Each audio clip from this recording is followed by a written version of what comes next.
Welcome to the Black Script Storytellers. My name is Kevin Marable, and today we have a very special guest with us. He's an actor, a writer, a producer, and a director. He's been in the film business for over 20 years and still going strong. My man, Chaka Balamani. Thank you for joining, man. How are you doing Right. today? Pleasure to be here. Big fan of the whole environment, the whole movement. Thank you for having me on, man. Appreciate it. Absolutely, man. Absolutely. Yeah. I gotta definitely reach out to people within my area, which is the DMV, and showcase the talent that's here in this area. But at the same time, I'm also still learning and finding and discovering new talent that's in this area that I did not know about. So I'm glad to have you on and talk a little bit about your journey and your history and where it has taken you today. And we will go ahead and get started. All Uh, right. so, usually I start off my interviews with a very simple question. Some people might find it simple, and then there's others that might find it rather difficult to answer. Are you ready? I'm ready. And that question is, who is Shaka Balamani? I am an artist. That's who I am. I'm an artist. That's the only way I can define myself. And when I'm not doing art, I'm miserable. So, art is my life. I'm an artist. Okay, awesome, man. Simple put. I like it. Yeah. Sometimes it might stumble some people, when I ask that question because not everybody knows exactly who they are as a person. And so, Yes. they try to find themselves, but you were sure and you said, I am an artist. Yes, sir. Awesome, man. So you began your career as an actor. Then you went on to become a writer, director, and producer as well. But before we get there, um, let's start from the very beginning. Your introduction into the world of acting Yes. was by way of a short film as well as a stage play. My Yes. my question to you is, what inspired you to want to become an actor? So I was working as a TV cameraman at America's Voice, which was a privately funded Republican satellite station. Okay. And one of the producers that was on the segment producers for one of the news segments saw something in me. I mean, I have a voice, and I used to be a phone screener at the TV station, and then I eventually moved into camera work. Kind of like the Wes Brown story, where you're showing up at work, and they had hired me to do something totally different, but when I would have off time, I would go talk to the camera guys, and they showed me how to do camera. And so that kind of put me into the fold of being on the sets and meeting producers on TV shows. And what ended up happening was I met a young woman named Tamika Felder, who was a segment producer, and she said, Shaka, you have something special. You need to be thinking about getting in front of the camera. So at the time, they were developing after work hours. They Uh, were developing a TV show. It was basically about it's kind of like a mixed news show. I'm trying to think of something that's close to it, something like Daily News, okay. where there's comedy, a little bit of comedy in there, some skits, but it's still informational and informative. So it was kind of like a political satire thing, but it was just some brothers and sisters that was working at the station that came together, and when we would be offset, because there's a lot of downtime in between news. You have the 8 o'clock, then you have the 12 o'clock, then you have the 5 o'clock, but there's a lot of break time in between. So Right. we would use that to start developing the show, and they started putting me in front of the cameras, on camera talent. I would do, strange fruit poems. I would do hip hop raps. I would do skits, and I really just enjoyed it. And so that's probably what really put the bug in me to the point where I had confidence to say I'll probably get in front of the camera someday. Wow, man, that's Yeah. amazing. And it's interesting to hear different people's journeys or ways into the business, how you find yourself into the business, and Yes. um, the way you describe it, it sounds like you guys were just having fun, and through that fun, you discovered, or somebody else discovered the talent in you, and then at Yes. that point, you Yeah. realized, okay, this might be something that I want to pursue. Right. Right. Yeah. Um, so and speaking of acting on stage and in theater, you still currently act on stage today. That's correct. So I actually just came off of a play. Now I returned back for the first time in 8 years. Man. this last year. So I had taken a break from theater because film had really taken off with me. And Mhm. so I had walked away from theater for a while, and I was approached by Gil Nelson, who is a director of the TV series Double Cross, but he's with Timeless Entertainment, and him and his wife Pam have been doing plays in the area for over a decade. Mhm. So I had known him a lot when I was younger. When I was like a teenager, I had met him before, and kind of like our paths were aligned because I was working in film, he was working in theater, and then he ended up going into movies and television. So I had saw him at a season 4 premiere of his TV series Double Cross, which is on Watch All Black. Right. And at that premiere, he said, "Hey, man, I've got something coming up. It's a play. I think you'd be great at it. We're gonna link up." And he called me, and it's funny because you bring up theater. I had a couple of theater offers coming to me. People would come in your DMs because with the Right. internet now, it's like access. So few people would come in, playwrights would come in and ask me, and I'd take a look and I'd say, I don't know if I want to do it, but the right part came across, and I was excited to get it. I was actually on vacation, like in the Dominican Republic. I got the script, and I was like, hey, I'm gonna be off script by the time we get back. So I came in first rehearsal, off book, Wow. and it was like, let's go, let's get it. So we had a ball. It's called The Weekend. We Yep. did 2 shows at Bowie Performing Arts Center, and it was an amazing time. Great cast, man, great cast. Okay. What was your role in the play? So I play Ashley, who is he's basically I would say a local thug that was owed about $50,000, and the guy was on a vacation. Thought he could get away with owing me $50,000, but because of the internet and people posting and showing videos, I found out where he was at. So he was tagged in it, and had his location on it. So I go to collect my money. This is yeah. That sounds dope, man. So it was only 2 weekends. They don't have any more showings. So of course they're always thinking about will we take it on the road, but they're TV people, so they actually have a whole TV series. They just had a huge audition this last Saturday. Hundreds of people came out for their next series that they're getting ready to do. So we're Okay. going right back to television in March. So yeah, Wow. that's what's going on with them. But yeah, I don't know if they're going to take it, but we've definitely had talks about we have to run this back. But yeah, we did one weekend at it was the Memorial Day weekend. Right. Yeah, Or perhaps turn it into a TV show, a film. yeah, definitely would be. It would work well as a movie. It certainly would work well as a movie. Yeah, that's pretty awesome. That's also something that I never thought of is well, Tyler Perry is actually the best at doing it, but taking Yeah. stage plays and turning them into film. But Yes. Yeah. yeah, even uh on the independent level, this is something that could be done if you're trying to get your way into this in this field. Absolutely. Um, so we're gonna stay with theater for just a second. Sure. What about theater excites you? I love the energy. I started once I got into theater. I did like a few, they say chitlin circuit, Yeah. type of things, and was doing a lot of like local theater, playhouse stuff. And then I got into the DC Black Theater Festival. Hmm. That was I played a treacherous man in a play called Seed. And I mean, I will tell you this: that was the first time I probably felt the effects of becoming, and it helped me cross the threshold because of what it did to my body, what it did to my soul, my personality. I really had to just take it all off of me once I was done. So if you spend 3 to 4 months becoming this savage, Yeah. it takes a couple of months just to get it up off of you. Still a piece of it will always live with me. But I loved becoming. I loved the energy of the audience, even when you're the bad guy. I could understand how Ric Flair felt every time he would hear the boos, because when It's you still hear it, energy.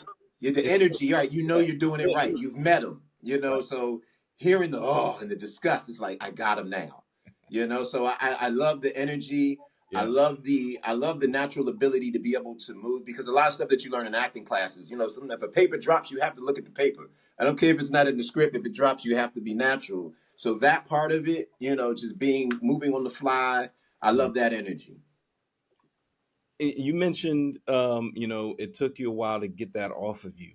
Yes. And I've heard other actors speak on this, in particular, actors who choose to method act. Yes.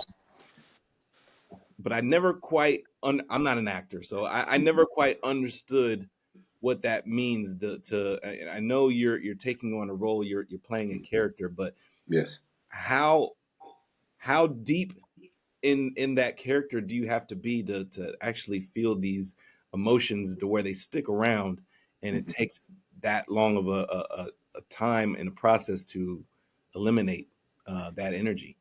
So I think it's a commitment that you have to, when they talk about doing the backstory and building the backstory, Mhm. it's more than just telling, okay, here he has a wife, he lost his wife, he lost his kids.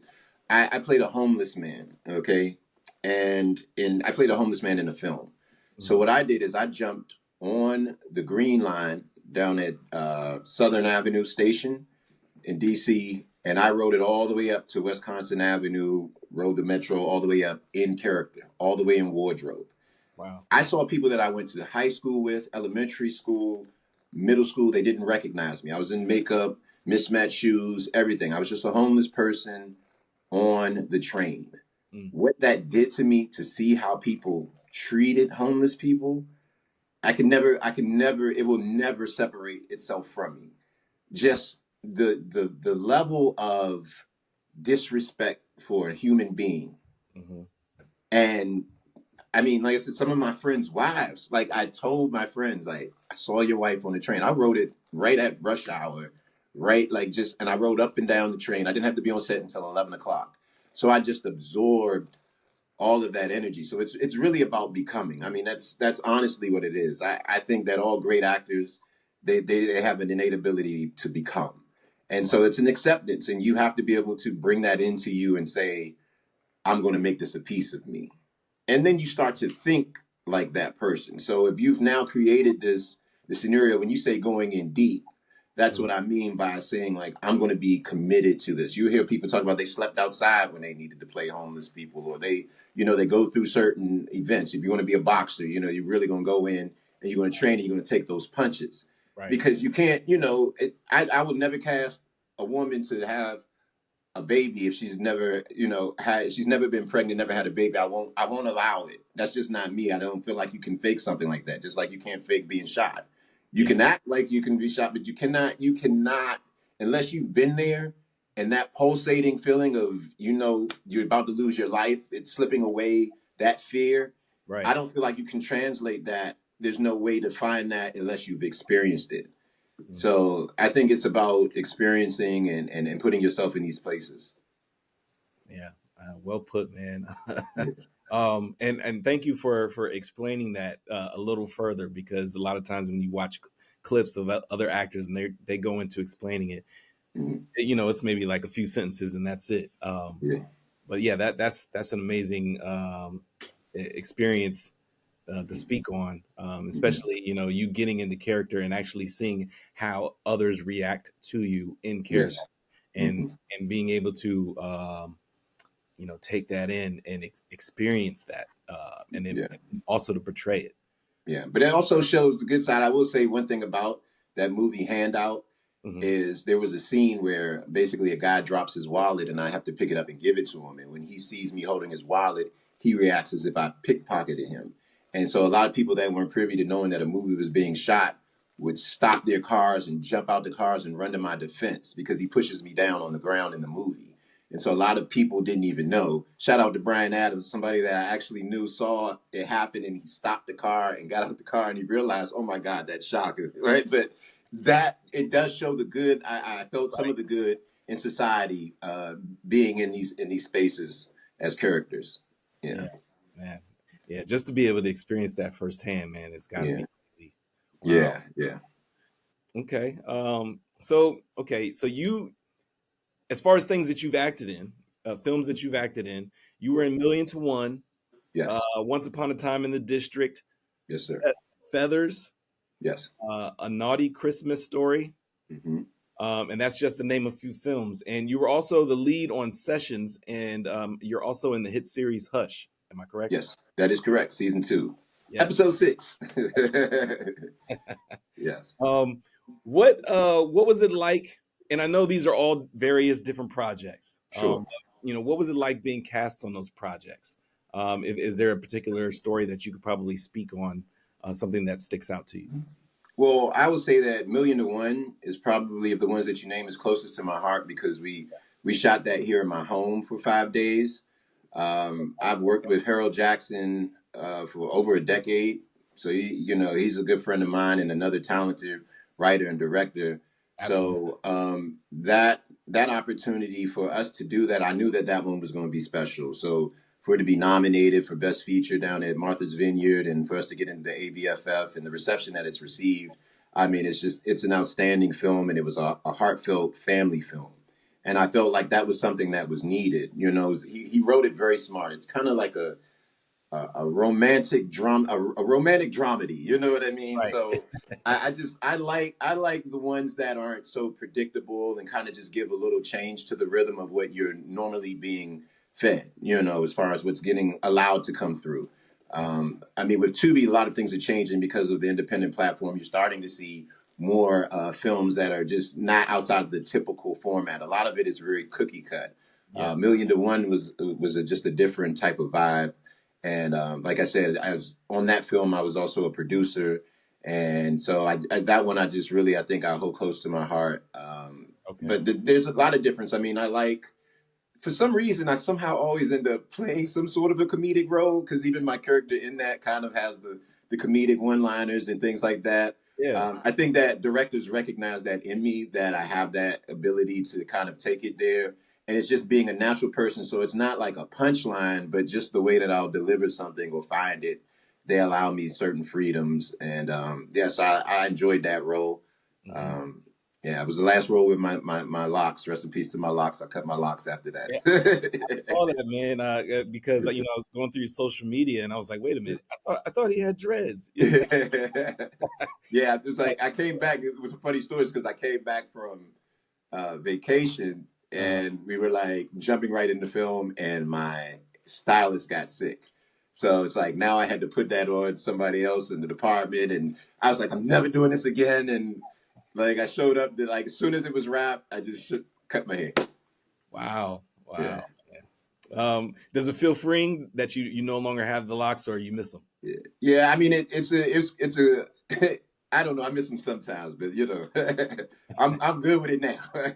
Right, right. Yeah, it was more of a Um, COVID thing. It kind of happened all of a sudden when the barbershops closed. right, I had grown my hair for a role for Uncle Leroy in Thanksgiving roast, and he had cornrows. So I went again trying to be in the method. I was like, they want you to be like an old head uncle, So I was like, oh, I had this idea. So I told my wife about 4 months before the film was going to start. I said, I'm going to go cornrows, and she was like, really? And I said, yeah, I'm gonna get some cornrows. And then I did it, and then COVID happened right when we started shooting the film and all the barbershops closed. right. So for 2 years, it was kind of like I just let it grow, then I put it into locks, and that's Wow. what ended up happening. Yeah, no, shout out to your wife for allowing you to stay creative, stay, stay in character. Yeah, yeah. Big shout out to Harold Jackson, Rob Gordon, Michael J. Patterson, and also Donnie Brown. I've actually spoken to Yes. all of them. And Nice. a question that I was going to have later down the road is, you guys all seem like you all have worked together and have like a special bond. Is there Yes. anybody? Is there anybody else within that clique that I might be missing that might be important for me to interview? Yeah, well, I mean, I don't know if you've interviewed the young women, but there are two very, very talented young women that were on that film. Ashley Rios is a phenomenal actress. You know what I mean? And I'm a big fan of her work. And Mhm. Brianna is the other one that's the lead on there. She's fabulous. Both of those lead women are somebody that you definitely want to get on the show. Your latest role is in a film called Starting Over Blues. Can you tell me what that film is about and the role that you play in that film? Yeah, so I play a restaurant owner in this film, and I'm pretty much kind of like a big bro or a mentor to a young man that's trying to find his way through life.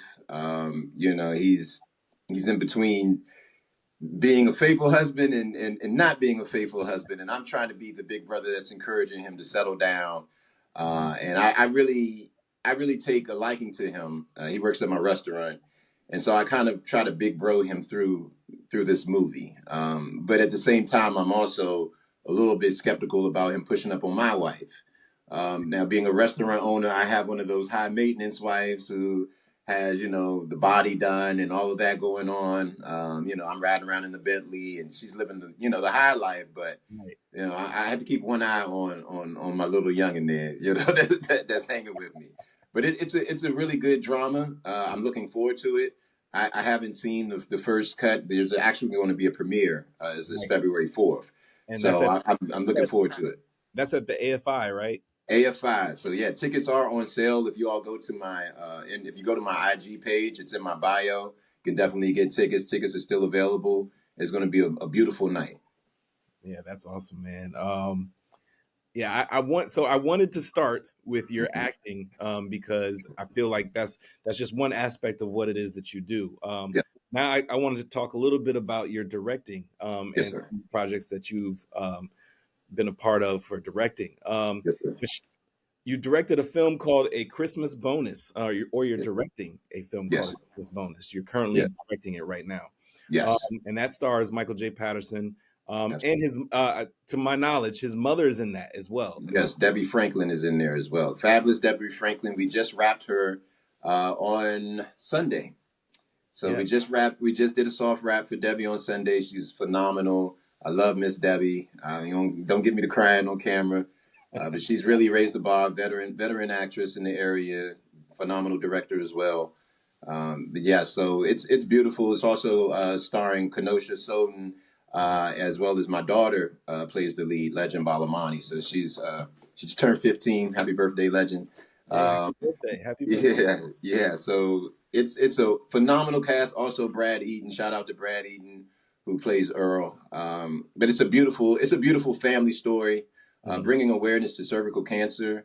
There's a 50% mortality rate for Black women with cervical cancer, Mhm. and so what I do is I tell a story about a community where there's three women that have passed away from cervical cancer. So when you feel the impact of it happening in just one neighborhood and amongst these group of people that are in this movie who all go through that loss, I think that it makes people pay more attention. It immediately puts the alerts on that, wow, I didn't realize that it's that hurting. Like 50% is that's tremendous. It's a lot. Yeah. So I wanted to write that, and this brings me back full circle to the first person that ever put me in front of camera, Tamika Felder. She was a cervical cancer survivor, the one from the TV station, Mhm. and so she had created a foundation. And so when she had a foundation for awareness, every single film that I've written, at some point in the movie, I bring up cervical cancer. I've had her do cameos in some of my films and things of that nature. But it was important for me to, when I had my opportunity and I had my foot in the door, to make sure that I did bring awareness to it, because it's something that's deep to me, and it's a piece of my heart. And so I wanted to make sure that I got that message out to the public. It also brings up the need for after school music programs. Mhm. So me being a single dad for a while, raising my girls for about 4 or 5 years, sharing with the mom custody and things like that. I Mhm. was, would look at like what's available for kids after school. Once the schools close down, what are the rec centers offering? So this is a film about a community center that's in danger of closing due to lack of funding and resources. And a single dad, comes back into town, which is played by Michael J. Patterson, and he's attempting to try to save the community center. But the issue is that he has to close down the music department if he's going to save it, while he's falling in love with Kenosha Soden, who's the music teacher. I also bring in an element of go-go because I'm from the area. Go-go's Yes. been a huge part of my life. It's literally the soundtrack of my life, as far as I can remember, as I was 8 or 9 years old. Mhm. I was always going to the Go-Go's. My parents had stands at Unifest and Georgia Avenue Day, so I would always run up the hill, go to see the bands and things of that. So it's just always been a piece of me. My friends we've always gone to Go-Go's. I was in a Go-Go band, so I had to make sure that I added that element into it. So there's a little twist to the choir at the after school program. They have a gospel kind of go choir, Christmas go choir kind of thing, and then we have a band. Our lead actress Kenosha, she's a former member of the go band City Flow, the fictional band. So Okay. yeah, Okay. all And tied. what was the name of the band that you were a part of? Oh, underground band, UGB. Shout out to UGB. I know y'all out there. we only had a few shows. We only had a few basement shows, okay? But Hey, yeah, it's we all did good, perform man. at our high school, Seratsville, 1995. We performed at the talent show, and we tore it down. That's what's up. And then also, I don't know if you can recall, just offhand, but what is the name of the Cervical Cancer Foundation? So I will look it up. I don't know it offhand, but I know that it's with Tamika Feltus. I will get that information for Okay, you. yeah, I Yeah. would love to also share that along with this interview, along with the story that you told, um, Sure. because I do find that this is an important topic to speak on, and I'm glad that you actually made a film and several other Yeah. projects around awareness for this, because we need these projects to be able to help spread the awareness and Yes. gain that knowledge that we otherwise wouldn't have. Yeah, and while I have the opportunity, I would like to really thank our donors because this is a community-funded film. This year, the PG Arts grant last year wasn't available for us, so we basically had to raise funds just through. This is just all love donations. Is how we're able to even shoot this film. The community has supported us. Thank you, Mix and Mingle. I have on the shirt today, y'all. Mix and Mingle, Coffee Lounge. Thank Cultural Art Gallery has come through for us, all of the homeowners that allowed us to use their homes. I mean, we have just been surrounded and loved by the community. Thank you to Spotlight Over the City, Stan and Terry. They allowed us to come on. They have a TV series and a YouTube show, Mhm. and they allowed us to come onto their set and bring their show into our movie. So it's Wow. just been a tremendous amount of support. I'm overwhelmed by what has happened. These famous cuts. Thank you for these famous cuts for letting us do the barbershop scenes, and the support has just been tremendous from the community. Yeah, no, that's awesome, man. And it's good that you have the community it's come together to help, Yes, help support and provide awareness as well. yes. Um, Real Power AME too. I'm sorry, Real Power AME Church, where we will be closing out our final scene. So we have about 30% of the film left. We've got a few more weekends.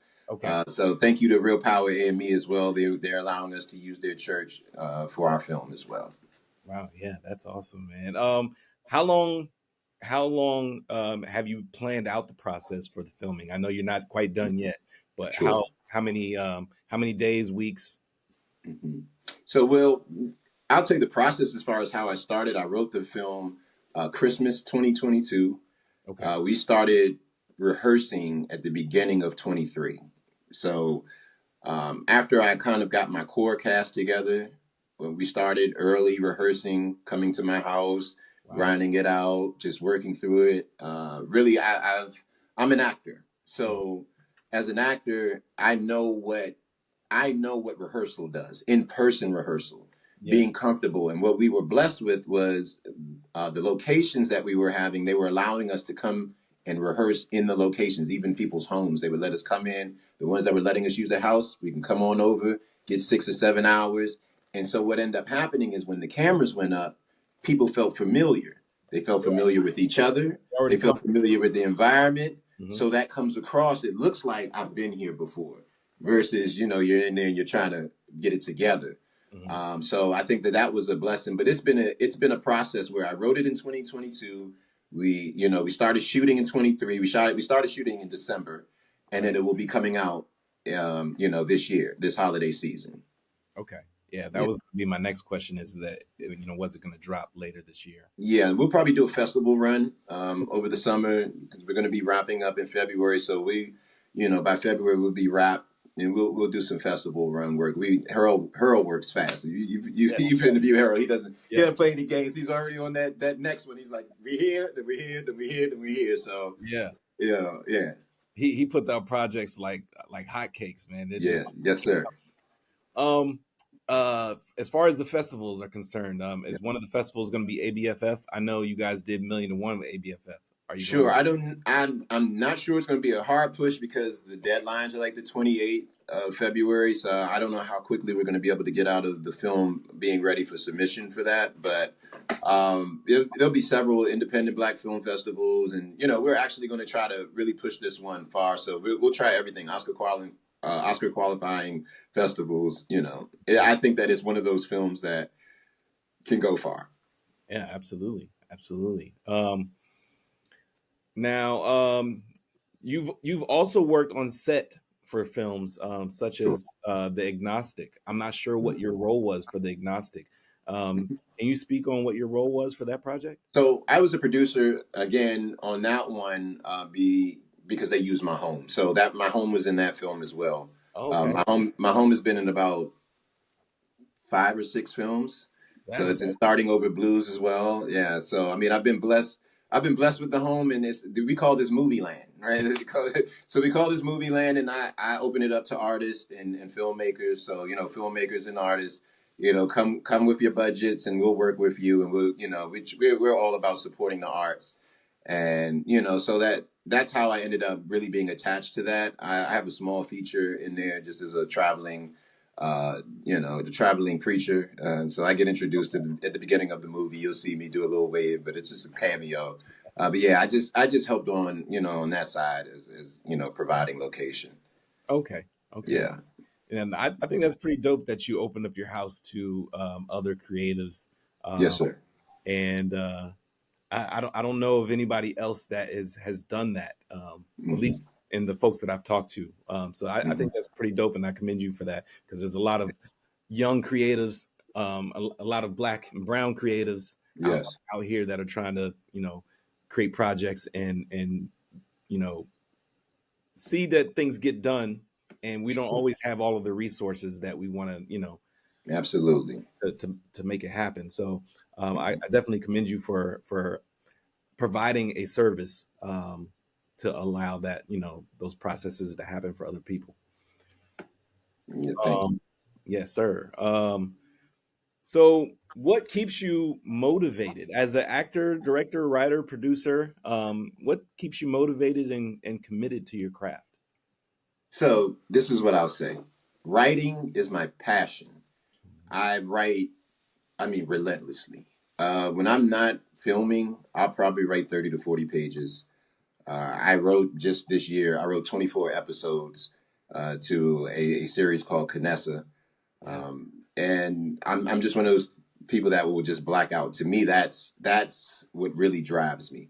I have 11 full feature scripts just waiting right now. So I think that what really keeps me going is it's just the energy of the arts. Mhm. I just love being creative. I look at anyone that is an actor or director or writer when it comes to film. I look at them like superheroes. Like if you have the ability to make other people see you as somebody else, Right. that sounds like a superhero to me. I know people that can change into somebody else, and if you can make the world see you as somebody else, if you can make the world view the world differently, escape to a different universe, I feel like that's like a superpower. That's a talent that I'm just so grateful to have, and I think that my life changed the moment that I knew that that was my purpose.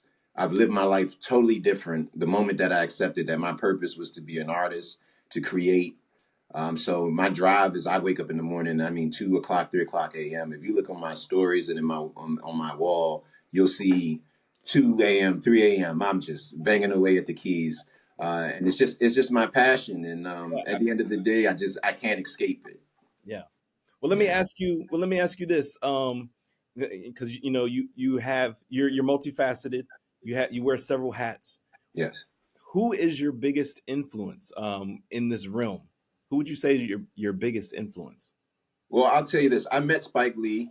Um, I met him one time randomly at an Outback, and he was getting ready to do a book signing at Caribou Bookstore in PG Plaza Mall, and I had a conversation with him before going to the book signing, and just told him what my passions were. At the time, it's funny we saying passion. I was writing a movie called Passion at 52, which was a trilogy, and it was kind of like almost like a sci-fi, at the time I had an agent, and my agent was like, "Are you insane? You know, you can do a face transplant. How are you gonna pull this off? You have people speaking 5 different languages, and I'm just always trying to push it, And they were telling me I'm doing it too big. I'm thinking too big. Even in a Christmas bonus, there I'm faced with some challenges of people having to see that the picture isn't too big. If I can imagine, if it's on my heart, then it can be done.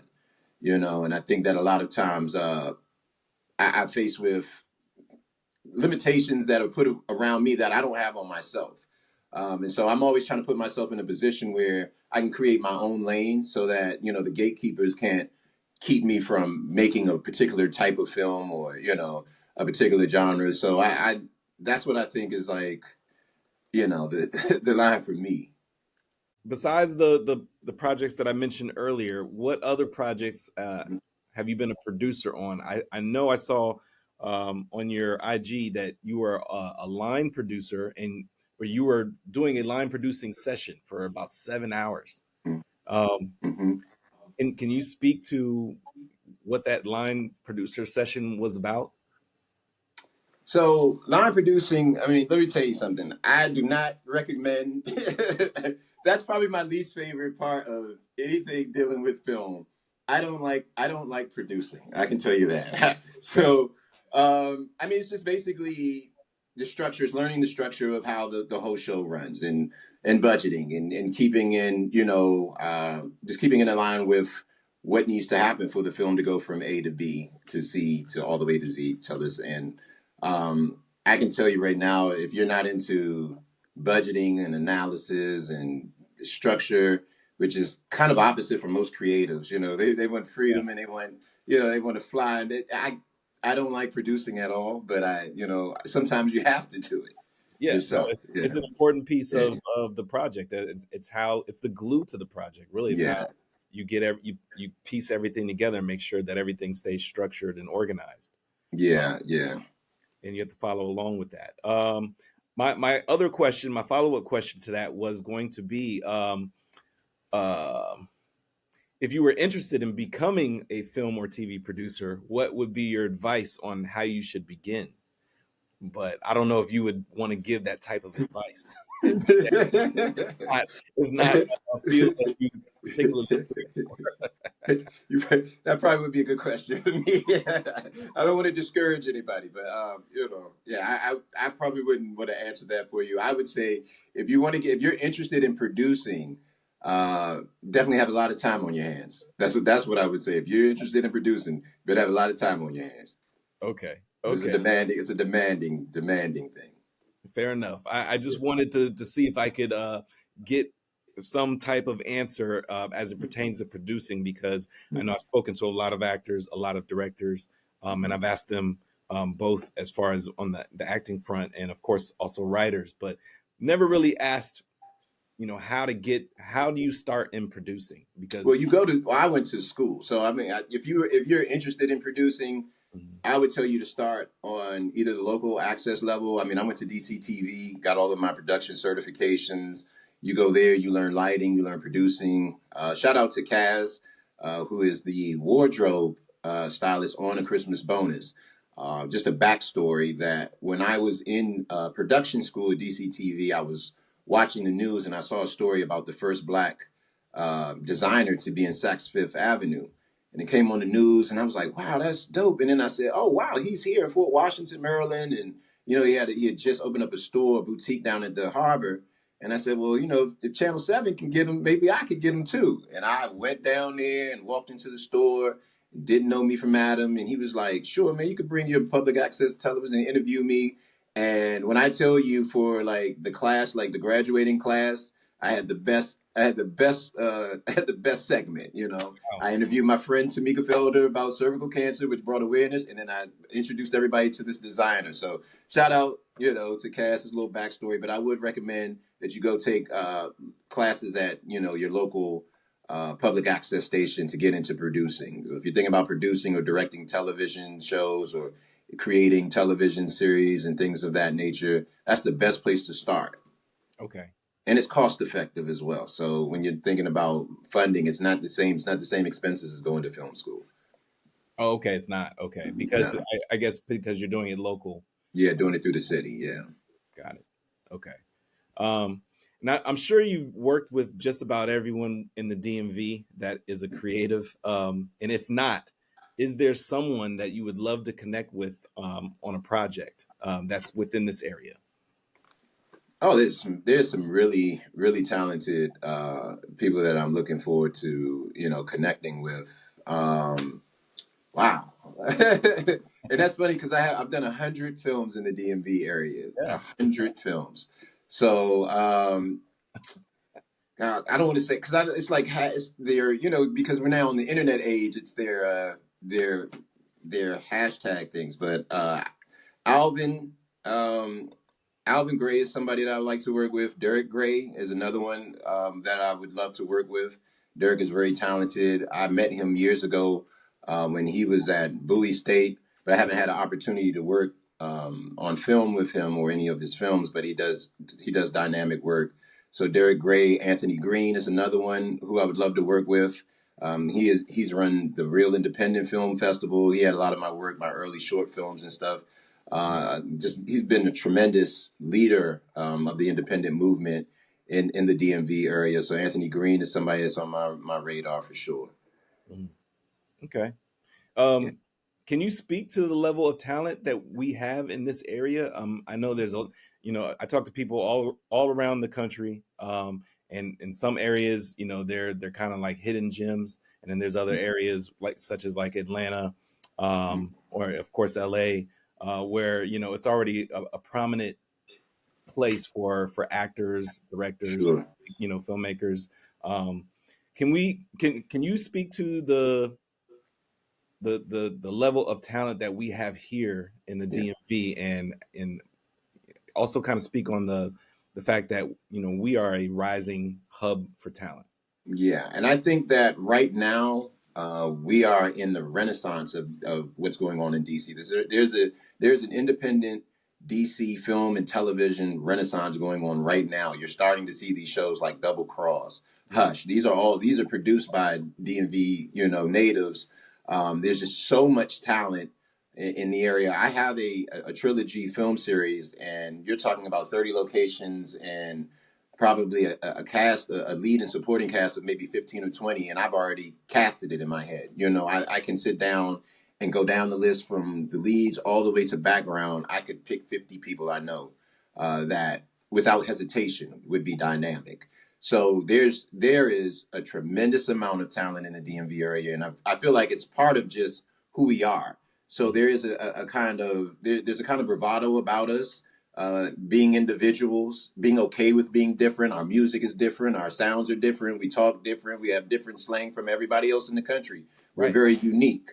And I think that translates a lot when it comes to music and art because we have a certain level of confidence where there's an elimination of a fear of acceptance because we're all right with being us. And I think that translates well with film, and it has a big thing to do with what's going on in the DMV. And as you're starting to see this rise of all these dynamic shows and films and talented actors coming out, I think it's a reflection of our community as a whole. Yeah, absolutely. And not only to mention that, creating projects in this area and getting them greenlit, and they're on, big name streaming platforms like All Black and Yeah. Peacock and Tubi. Um, we already have a built-in fan base here, Yeah. and we are hungry for more shows like this and more film projects like this. We want to be able to support our area and actually say, this is what the DMV is about. Uh, Yes, indeed. yeah. So Uh, I'm big on I'm really big when I speak to any kind of platform. I always want to stress that it's important for us to stick together. I mean, with these lanes that we have open with the Tubies and a lot of the streaming platforms allowing us through, I think it's important to have collaboration over competition. If mhm. we can keep that mentality and start to look out for each other, it's just like we were just coming off of Million to One, and Harold and Mike and I had a conversation and was like, all right, Harold's like, you got next, so let's make it happen. And so my brother who, you know, he didn't have to do that. He's already Emmy nominated, and you Right. know, we just best feature film nom, and he could have said, "I'm not gonna do yours. I'll do my next one." But Yeah. no, he's like, "I've got a film coming out. Let's do this one. I'm gonna get you and Michael in this one. I'm gonna get you in this one, and then we're gonna do yours next." And then I'll come do mine. So that alone, it wouldn't be a Christmas bonus without Earl Jackson saying, let's collaborate. I'm gonna look out for my brother. You see what I mean? So I think that the more that we do that, that's really going to allow more of these type of films and more quality. The more that we collaborate with each other, I think we're way stronger together. I like to think Chuck and Bree West, you know, they have these open platforms where they're doing Q&As and public premieres, and they're doing a lot of things that are inviting us into learning about the process of filmmaking. You know, shout out to the Gibsons, who just did a huge, you know, the brother and sister team, they from Double Cross, they just did a huge casting call. There's hundreds of people came out, you know, to Rhode Island Avenue. So they're really like allowing us the opportunities to get our foot in the door, and I don't take that for granted. I'm very appreciative of it, and I try to do that myself. You know, when I have the opportunities to give people their first opportunities to get on screen. Right. Absolutely. And yeah, like you said, we have to do that a lot more. We have to be able to reach back and lift each other up, and also champion each other when Yes, somebody is, achieves a goal of theirs or accomplishes something that we are all looking to accomplish. Because somebody has to kick the door open or absolutely. bust open the gate to let the flood come through. Hmm. And so we have to support, and we have to be the people who lift each other up in order to make these things happen. Hmm. um, Now, outside of the DMV, even in the the major studio space, major network television or film, um, is there somebody that you would love to work with that you maybe it's a dream of yours? Yeah, well, I did mention Spike earlier. I mean, Spike being a writer, director, producer, Right. you know, I mean, him personally just telling me you can do it, you know, and that was, I got sidetracked, but the story was that when I was explaining to him all that I was going through, you know, he just told me, he was like, no matter what, don't stop, don't quit, don't give up. You can do it all. If you believe in it, if it's on your heart, just consider it done. Mhm. So Spike is someone I would love to work with. Ava, somebody I would love to work with. Actor wise, if I was to cast, there's two actors I would love to cast, and that is Benicio del Toro and Don Cheadle. I have Yes. a movie for you guys. I have a movie for you guys. But yeah, Together? Is it together? uh, is it together? Yes, it's together. Oh, I have a movie that I wrote for them together. I can't imagine Benicio and Don Cheadle together, what that would be like. Intense. It's an intense. It's a movie called Coaster. I won't give it away, but yes, I've got an intense film. Yeah. Yeah, that sounds amazing, man. So you've already accomplished a lot in your career. Again, you said you've shot in over 100 movies. Um, do you still have goals that you have yet to achieve? And I know you just said you would love to work with certain people in Mhm. Hollywood, but outside of that, are there other goals, whether they're on the local level or major goals? What would Well, I those? think this one, A Christmas Bonus, is accomplishing one of my major goals because although I've directed full feature films, this is the first full feature that I wrote. So I've directed other people's full feature films, but this is the first one that I wrote. So that was a big goal for me Mhm. to be able to direct a full feature that I wrote. I've had several award winning shorts that I've done, but to do this full feature, that was a big milestone for me getting that out. And then I think that one of the other projects that I'm really, really looking forward to doing is that Canessa series that I mentioned to get into the TV side of putting together some stories. So those are my goals right now. I really have plans. I'm pretty much booked until 2026, just Wow. on my own films and my friends' films and things that are coming my way. So I kind of leave leeway for new opportunities, you know. So when new things do arrive, I give myself enough space to be able to make a decision where I can. But pretty much my life is already, I'm already planning and thinking about 2027 when it comes to film life. Yeah. And I didn't ask this question, but it just Mhm. popped in my head. You do this full time, correct? No, I do not. I work in trademark law. So I don't, when I tell you it is, I have to tell you, this is the method that I do. I'm normally sleep by 8:30, 9 o'clock, unless I'm on set or I have something to do. If I'm just in my day to day, I will be sleep by 8:30, 9 o'clock. I'm up at 2 o'clock in the morning. And the reason why I do that is because I know that when I sign on for work at 8 o'clock in the morning, I'm dedicated to my job until 5 o'clock p.m. If Mhm. I decided then at 5 o'clock p.m. after I get off work and I'm tired of working for someone else, I try to give whatever I have left to my writing or to whatever it is that I want to do for my dreams. Then I have whatever I have left over from a whole day's worth of work, and then I do whatever I can until I find myself mundane looking at the TV at 10 o'clock at night, 11 o'clock at night, and then I'm going to sleep. Yeah. Well, I realized that, I'm not missing anything between the hours of 8 o'clock and 2 o'clock in the morning, right? There's anything that can happen, anything that's going on, even if it's the game, I can watch it when I wake up at 2 o'clock in the morning. The reason why I wake up at 2 is because I'm uninterrupted by the world. No Right. one's asking me for anything. No one's calling my phone. No, my kids aren't up. My wife doesn't want anything. I have at least 4 to 5 hours dedicated to myself.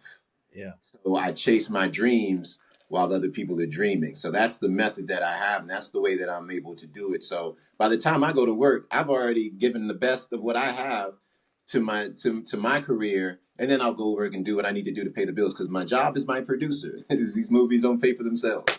Right. So Yeah. Yeah.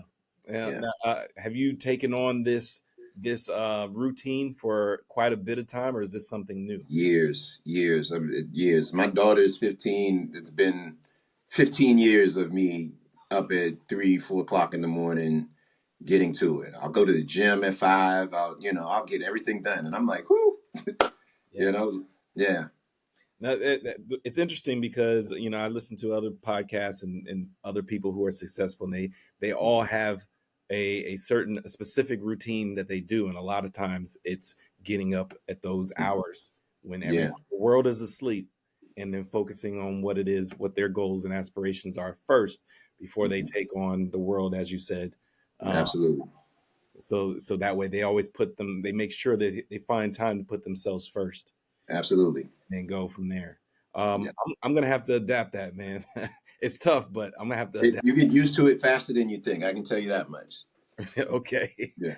It's tough on vacations and at birthday parties and at night because by 10 o'clock, man, I'm suffering. I'm I'm sure. suffering, man. Sure.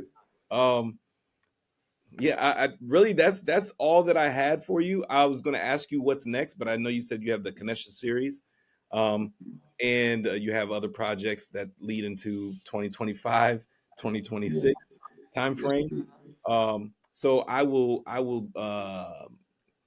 end with this. I like to give my guests the final word, whether that be a piece of advice, words of Mhm. encouragement, or a quote they'd like to live by. Any of those three, if you'd like to share something. Well, I'd like to say this to all the artists in the world, all the aspiring artists in the world: be true to your heart. Don't give up. I know that it gets tough out here, and believe me, it's been many a nights where I didn't know where it was going to come from, how it was going to happen, but I knew that I was being true to my art form and I was being true to myself and my dreams, and I stuck with it. Even this film, I wanted to give up because we didn't get the grant, but I knew that it was going to affect way more than myself.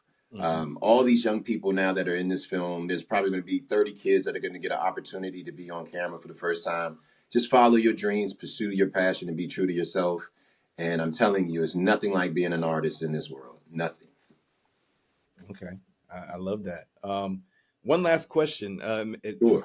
made me think. So I don't know if you're involved in the casting at all of some of your projects, but if you are, what are some of the things that you look for in the talent?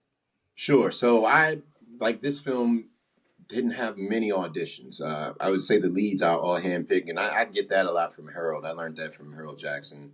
But I've had the advantage of being in these rooms with a lot of these, or being in films with a lot of actors. I've been acting for over 20 years, so I know I've pretty much worked with most of the ones that you see in my movies and my projects. Mhm. But I'm always looking for dedication. First of all, dedication, professionalism.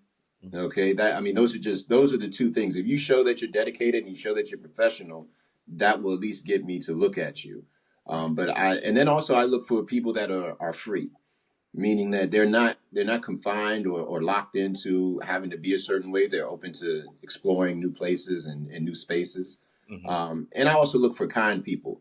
So if you're just a genuinely kind person, that's enough for you to even be around me. But if you have a good spirit about you, a good energy about you, that works for me.